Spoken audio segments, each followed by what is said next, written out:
Las vidas de los grandes hombres son generalmente controvertidas, apasionantes, desconcertantes.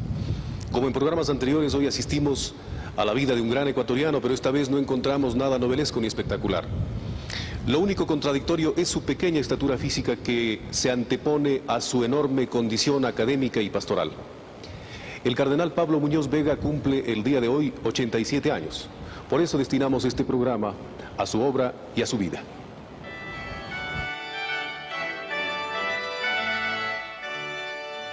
El día que entregó la diócesis de Quito y se alejó del palacio arzobispal, para el cardenal Muñoz fue como cualquier otro día. Acostumbrado a practicar la obediencia, aceptó su nuevo estado no con resignación, sino con la alegría del sembrador que después de entregar su energía al cultivo de la tierra, se retira cuando el sol ha caído detrás de la última colina. Ese, sin embargo, fue un día diferente, porque se alteró marcadamente el ritmo exterior de su vida. Acababa de cumplir 83 años y había decidido entrar en el silencio del Hogar San José, una suerte de asilo para obispos y sacerdotes jubilados, dando término a su larga tarea académica y pastoral. El reglamento eclesial establece que los obispos deben entregar su ministerio a los 75 años. El cardenal Muñoz renunció a su obispado al cumplir esa edad, pero el Papa le pidió que continuara en funciones hasta cuando sus fuerzas lo permitiesen. La tarde que llegó con su ligero equipaje a su nueva residencia, ubicada en el sector de la Armenia del Valle de los Chillos, recorrió velozmente su vida de seminarista y sacerdote. Los años felices del Colegio Loyola de Cotocollao, los días gloriosos de la Universidad Gregoriana de Roma y sus casi 5 lustros de obispo. Todo había quedado atrás en diversos recodos de su vida. Ahora solo tenía al frente la longura del pasillo de la nueva estancia, la compañía de 2 monjas dominicas que le atendían a él y a otros sacerdotes, y la antigua soledad de su celda. El Papa le había dejado en libertad para que se separara cuando quisiera. Eso le permitió tomarse una prudencial espera y retirarse, no en busca de la descansada vida del que se aleja del mundanal ruido, sino detrás de nuevos objetivos que libremente se los había impuesto. Su vida ahora sigue siendo sobria y sencilla, igual que siempre. Esta pequeña habitación de piso de vinil y paredes blancas es su dormitorio. Allí se ven los mismos muebles tallados en nogal que le regalaron los quiteños cuando fue nombrado arzobispo. La figura de la Virgen Dolorosa enmarcada también en madera tallada y un sencillo cuadro de su padre, Antonio Muñoz. El anciano cardenal mantiene, a los 87 años de edad, un envidiable estado físico y una increíble lucidez mental y emocional. La vitalidad de él es increíble, porque recibe todos los trabajos intelectuales, ¿no?, que él se propone, y todo lo que tiene que escribir constantemente, homilías y, bueno, mucha cosa de trabajo intelectual. Una de las tentaciones que el cardenal no ha podido resistir es la de los libros. Todos los días se embarca en el mar inquietante de su biblioteca y allí permanece sumergido por horas.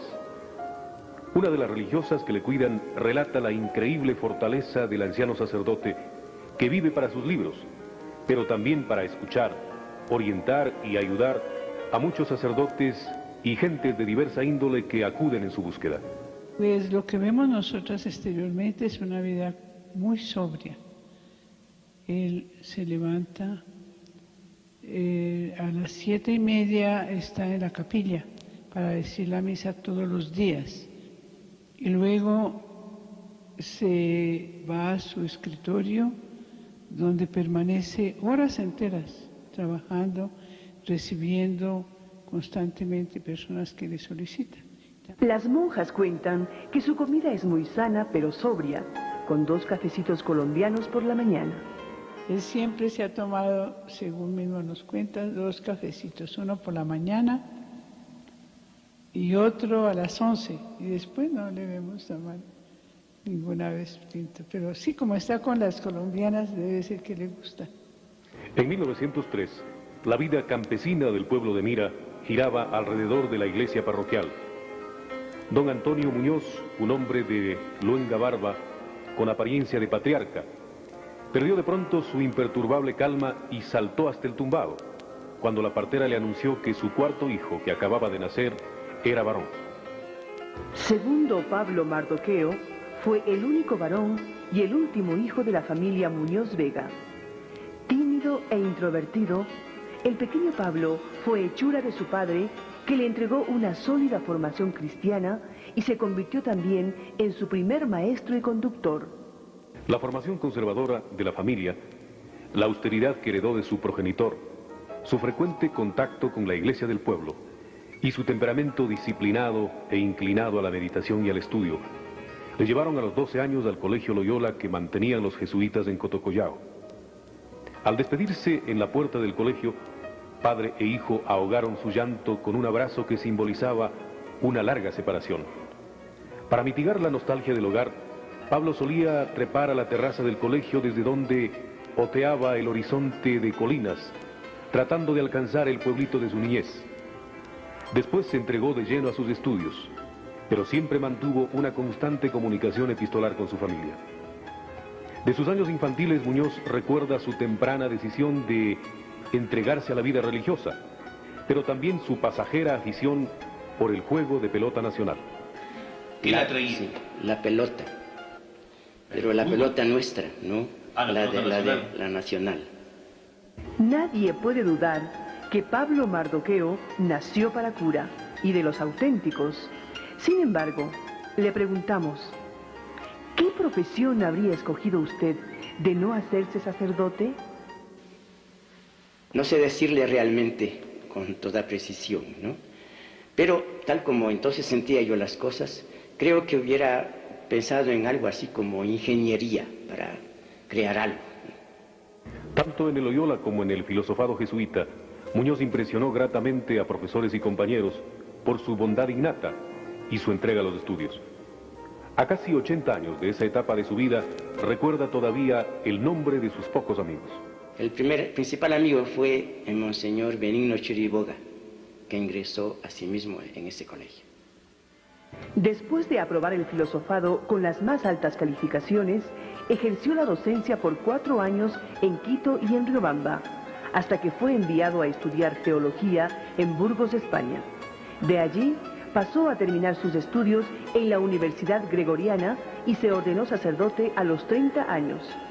Desbordante de felicidad, le comentaba en una carta a su padre, la víspera del ordenamiento, que por fin se va a hacer realidad el más grande anhelo de su vida. El neosacerdote se entregó de lleno a los estudios filosóficos sociales y terminó su especialización con una tesis sobre San Agustín, que se convertiría en uno de sus autores preferidos y el que más influiría en su formación teológica. Su primer acto académico como alumno de la Gregoriana contó con un auditorio repleto de sacerdotes y estudiantes de diversos países, quienes colmaron de felicitaciones y aplausos al pequeño curita, procedente de algún país de Latinoamérica que les acababa de sorprender. Esa intervención perfiló ya al futuro profesor y rector de la famosa Universidad Romana. A los 32 años viajó a Colonia, Alemania, para perfeccionarse en psicología religiosa y sociología. 2 años más tarde, regresó como catedrático de la Gregoriana. Era el primer ecuatoriano en arribar a ese elevado nivel. Pronto se convirtió en uno de los catedráticos más brillantes y uno de los intelectuales más destacados y respetados de la comunidad jesuita. El seminarista que viajó a Roma en 1932 regresaba al Ecuador 16 años más tarde, con la aureola de académico distinguido y con un elevado cargo dentro de su comunidad, visitador de la Compañía de Jesús en el Ecuador. A los pocos meses fue designado superior de los jesuitas ecuatorianos. A los 53 años fue nuevamente llamado a Roma, esta vez como rector del Colegio Pío Latinoamericano, y 2 años más tarde fue nombrado rector de la Universidad Gregoriana, la más prestigiosa de las universidades pontificias debido a su alto nivel académico. Muñoz ha sido el único sacerdote latinoamericano que ha ocupado hasta ahora esa función. El actual obispo de Tulcán, Monseñor Pavón, recuerda emocionado su primer encuentro con el futuro cardenal. Efectivamente, yo le conocí al cardenal allá en la ciudad de Roma, cuando fui a estudiar en la Universidad Gregoriana. Como ecuatoriano que soy y como ecuatoriano que era el rector, quería conocerlo y no tenía oportunidad por las múltiples ocupaciones de su puesto. Pero un buen día allí con los demás compañeros me dijeron, él es el padre rector. Era el padre Muñoz Vega, el más pequeño de todos los que estábamos allí presentes. ¿Qué piensa Muñoz Vega de los grandes problemas de nuestra sociedad? ¿Cuál es su posición dentro de la Iglesia? ¿Cómo ve los problemas del Ecuador? De su propia boca, conozcamos el pensamiento del cardenal. En 1964, el cardenal Carlos María de la Torre se encontraba enfermo, ya casi retirado, y necesitaba con urgencia un obispo asistente. El Papa Pablo VI puso sus ojos entonces en el brillante académico que desde hace varios años honraba al Ecuador y a la Compañía de Jesús desde las cátedras filosóficas y teológicas. El sencillo padre Muñoz se asustó cuando el Papa le hizo el anuncio y solo dio su aceptación después de detenida reflexión. Trocar el prestigioso cargo de rector de la más famosa universidad papal por el obispado significaba una ganancia, pero implicaba también una dura responsabilidad. Muñoz recuerda que el encuentro con una humilde vendedora le hizo reflexionar sobre la diferencia e importancia de las tareas intelectuales con las pastorales. Me dijo en italiano, lo voy a traducir ahora, ¿no? Dicen que usted es muy inteligente, pero ¿para qué quiere toda esa ciencia, sino para nosotros, los pobrecitos? Eso lo que dicen, knockout, lo que dicen así, ¿no? Pues me puso así, ¿no? Entonces dije, Señor, qué lección, ¿no?, me estás dando. Su ascenso a las más altas dignidades de la Iglesia ecuatoriana fue sorprendente y vertiginoso. En 1964 fue designado obispo coadjutor de la Arquidiócesis de Quito. En 1967 arzobispo. Y 2 años más tarde recibía el capelo cardenalicio. Los ecuatorianos apenas conocían a ese sacerdote carchense, doctorado y laureado en Roma. Había llegado como obispo solo hace 5 años y acababa de convertirse en el segundo cardenal de la Iglesia del Ecuador. Los obispos que se creían con méritos para ser escogidos como sucesores del cardenal de la Torre no salían de su asombro por la sorprendente decisión del Papa Pablo VI. Pero todos terminaron aceptando y acostumbrándose a la forma de ser del nuevo cardenal, que desdeñaba la figuración y la vanagloria, pero pacificaba a unos y asombraba a otros con sus sabias orientaciones. Los últimos papas, desde Pío XII hasta Juan Pablo II, han sido sus amigos y han buscado su asesoramiento y hasta su consejo. Pero oigamos al propio cardenal. ¿A cuál de esos papas admiraba más? ¿Con quién tuvo mayor confianza y amistad? Con Pablo VI. Y con él podría decir yo muchas cosas, ¿no? Quizá reservamos algo para más tarde, ¿no? Sí.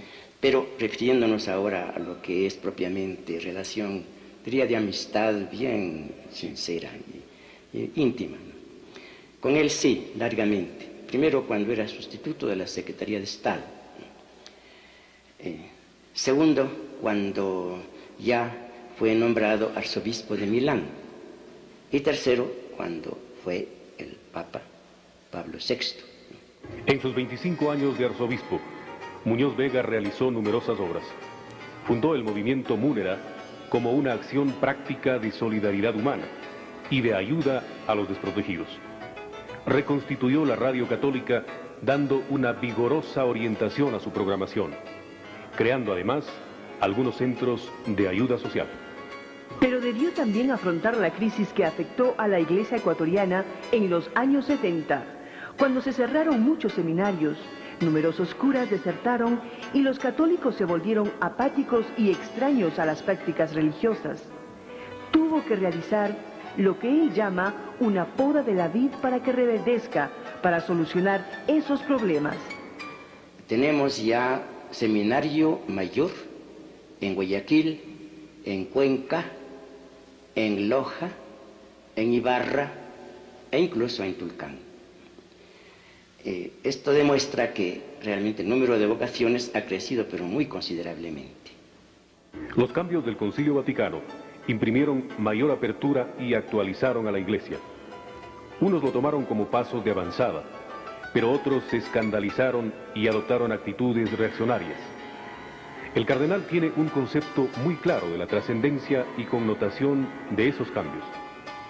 ¿Cuáles son las consecuencias de los cambios posconciliares? Hay cambios que sí, realmente son cambios buenos, gracias a Dios, fructuosos, pero hay otros que no lo son. Por ejemplo, pues refiriámonos simplemente a la presentación externa, la del vestido. No todo es aprobable en este despojo de todo lo que significa signo de consagración. No, realmente necesitamos también esa expresión externa de nuestra vida, la realidad interna de la consagración a Dios. La teoría de la liberación no llegó a producir un cisma como esos que registra la historia de la Iglesia, pero no dejó de ocasionar un fuerte remesón a su estructura. Algunos sacerdotes católicos optaron por la vía de la revolución y el marxismo y hasta empuñaron las armas, mientras otros optaron por un tradicionalismo cerrado que rayó en desobediencia al Papa. Muñoz tiene una definición muy clara sobre el tema y muestra un profundo equilibrio para analizarlo. Teología de la liberación, que por su desenvolvimiento lógico, por sus articulaciones lógicas, termina en el mismo punto en el que termina el marxismo. Esta teología no es aceptable, es la que hace daño. Pero no toda la teología es esto, de la liberación, porque en cambio hay, y debemos cultivar una teología de la liberación, ¿no?, que va según sus propios principios y también un camino suyo específico, va a la verdadera meta a la que hay que llegar cuando se trata de la liberación de los pueblos. Para algunos, el catolicismo ha pasado de moda y se ha rezagado por no haberse actualizado. Otros, en cambio, se parapetan detrás de ese nombre para predicar sus enseñanzas y en la práctica hacer lo contrario. Las actitudes controversiales de unos y otros han generado divisiones. El cardenal admite que éstas existen, pero advierte que han sido motivadas por los extremismos. Él se manifiesta como un fiel observador de la doctrina tradicional de la Iglesia, pero cree al mismo tiempo que la profunda problemática social exige una participación más activa de todos para solucionarla. Lo que hay que evitar son los extremismos, sea en un sentido que llamemos de tradicionalismo, sea en otro que llamemos de progresismo, porque lo que nos divide también en la Iglesia son los extremismos. Y en los extremismos hay error, eso hay que evitar. Una de las cosas que más preocupa al cardenal es el aparecimiento de la violencia y la pérdida de valores morales de la sociedad. Señala que los modelos que han venido observándose hasta ahora en el Ecuador y en el mundo han entrado en crisis y exigen nuevas actitudes del hombre para encontrar soluciones auténticas. Se necesita que, para que tengamos modelos nuevos, auténticos, tengamos realmente el hombre nuevo aquí entre nosotros. ¿Cómo tiene que ser ese hombre nuevo? El hombre, ¿cómo tiene que ser? Tiene que ser realmente aquel que viviendo, ya esto sí, ya estamos con la Iglesia, ¿no? Sí. Que el cristiano, tiene que ser cristiano nuevo, digamos también. No el que tenemos hasta aquí un poco, que se contenta más o menos con su fe, sino uno que realmente... Sí, eso es, ¿no? Sino el cristiano que realmente vive de su fe, pero a fondo. Y por tanto, tratando él mismo de remediar en su propio corazón lo que es la raíz de la injusticia. El cardenal no está en contra de los ricos, pero condena a los que egoístamente acumulan riquezas, olvidándose que otros casi no tienen para comer. ¿Es el egoísmo el mal de nuestro tiempo? Es el egoísmo que nace del dinero, que es más grave esto, que no hay tiranía peor en el corazón del hombre que la del dinero.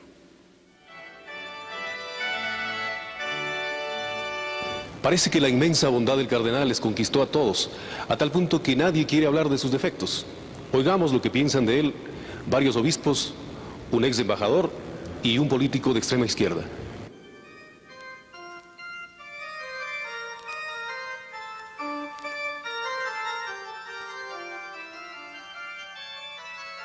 Pocos han visto de cerca al cardenal, pero todos conocen su pensamiento y su obra. Él ha vivido una tercera parte de su vida en Roma. La otra fracción la ha dedicado a sus estudios y la última a su episcopado. Del Carchi salió cuando tenía 12 años y casi no ha vuelto a su provincia natal. Los carchenses, no obstante, le admiran y le respetan. Este es el testimonio del obispo de esa provincia. Los carchenses siempre han manifestado su orgullo de tener un paisano de tan alta alcurnia e intelectual y luego dentro de la Iglesia Católica.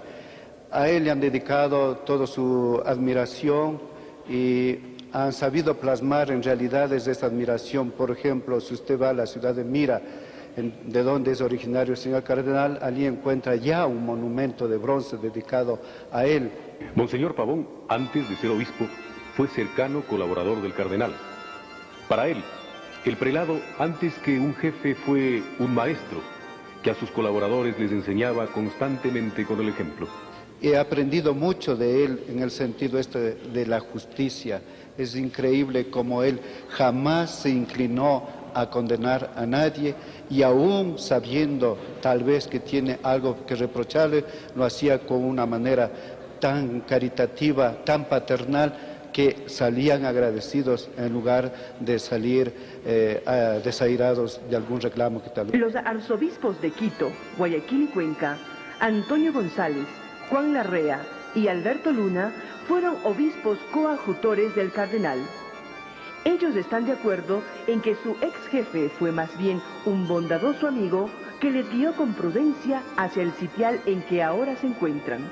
Él como jefe fue una persona muy amable, muy condescendiente. Por otra parte, supo confiar en sus colaboradores. Nos daba toda la autonomía necesaria para el cumplimiento de nuestras obligaciones dentro de los espacios y dentro de las esferas de competencia que nos había confiado. González recuerda que el ex arzobispo de Quito siempre actuó con su conocida bondad, pero siempre encontró soluciones a los problemas que le tocó enfrentar. El cardenal Muñoz Vega se ha distinguido también por la clarividencia con que ve todos los problemas y realidades de nuestra sociedad. Es una inteligencia privilegiada y por lo mismo sus mensajes dan respuesta lo más acertada a los distintos problemas y situaciones del mundo contemporáneo. Y esto ha permitido que sus mensajes sean aceptados por todos los ecuatorianos. Para el arzobispo de Cuenca, Alberto Luna, el cardenal Muñoz sigue siendo un maestro que predica con el ejemplo. Aprendí tanto del señor cardenal, de la sencillez de él, a entender los hombres, especialmente los sacerdotes, y a entender la vida, los hechos que se relacionan con el ejercicio de nuestra misión en una perspectiva que es muy distante y diferente de la que hasta entonces había tenido como simple sacerdote. Luna Tobar, que antes de ser elevado a la dignidad de obispo, fue un fraile carmelita, destaca la humildad de Muñoz Vega, que según él es inseparable de su sabiduría. Y en la figura del señor cardenal hay perspectivas inmensas y muy distintas para analizarlo, para enjuiciarlo, porque su frente es luminosa, su corazón es muy grande, la expresión de su sencillez es muy fecunda.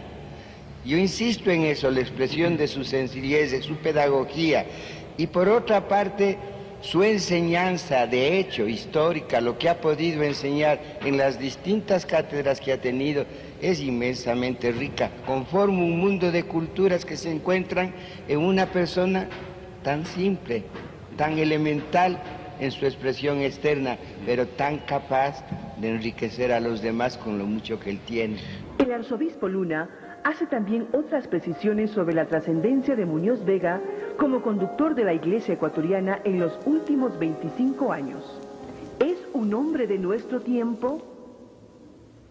Pienso que sí, porque es muy hombre en sus actitudes, en sus sentimientos, muy religioso en su vida, muy sacerdote en su acción.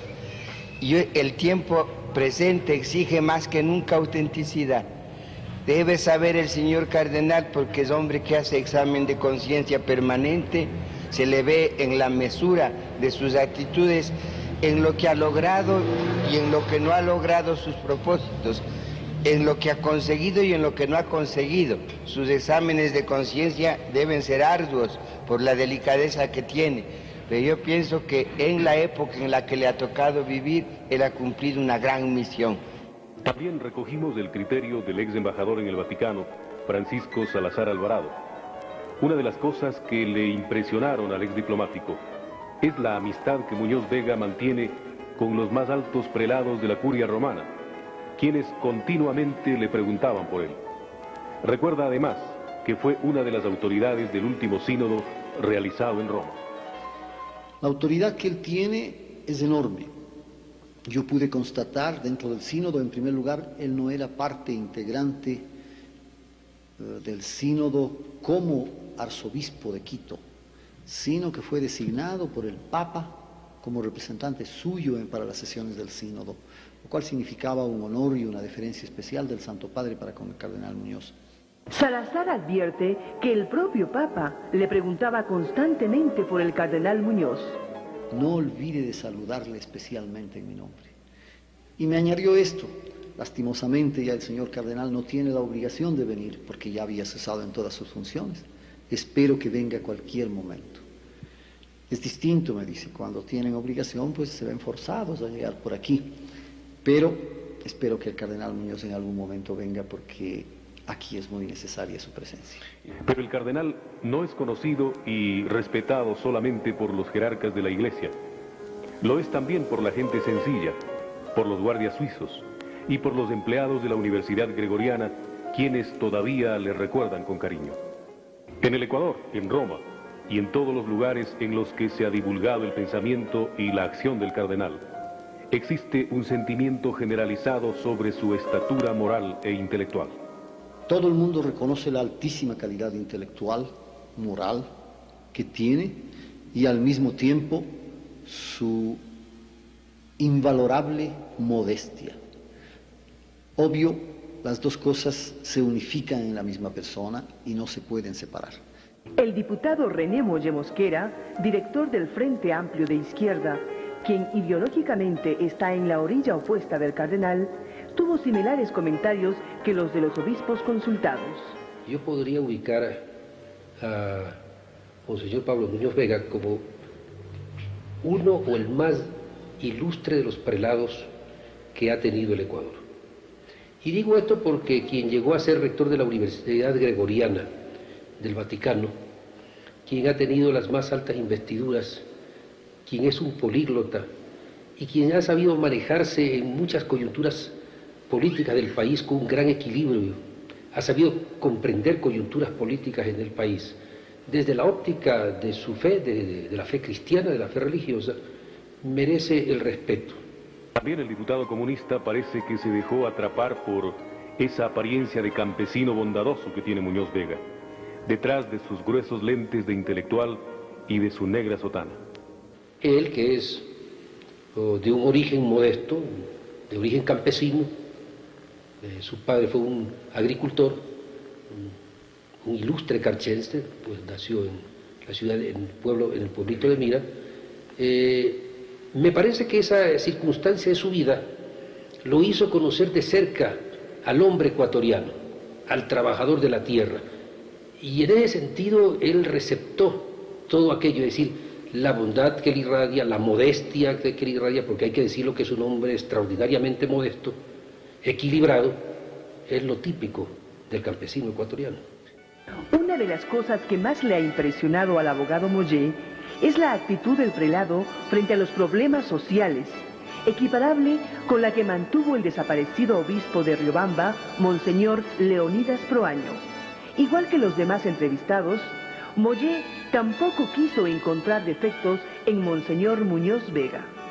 Nadie me ha podido decir que tenga así los defectos característicos de muchos hombres. Es decir, es un hombre virtuoso. Por muchas virtudes que posea, el cardenal Muñoz Vega, como humano que es, debe tener también errores y defectos. Pero tampoco es de esos hombres arrogantes, carismáticos, polémicos, que generan pasiones. Es más bien tímido, poco locuaz, y destila una bondad que inunda de paz el ambiente y que hace que la gente pase por alto sus imperfecciones. Muñoz Vega está retirado de las tareas administrativas de la Iglesia, pero sigue siendo cardenal, ya que este es un título otorgado por la Iglesia que solo lo perderá con su muerte. Sigue manteniendo su calidad de asesor del Papa y cada día aumenta su prestigio como la más alta autoridad moral del Ecuador. Aquí termina el relato documental sobre la vida de este pequeño gran hombre, del que algunos llegaron a pensar que hasta podría ser elegido Papa, y que ahora consume sus días en la paz de su retiro monacal, pero que ha entrado ya en el libro de la historia como la expresión más auténtica de la bondad, la humildad y esa sabiduría que solo es capaz de anidar en las mentes limpias que palpitan permanentemente en búsqueda de la verdad.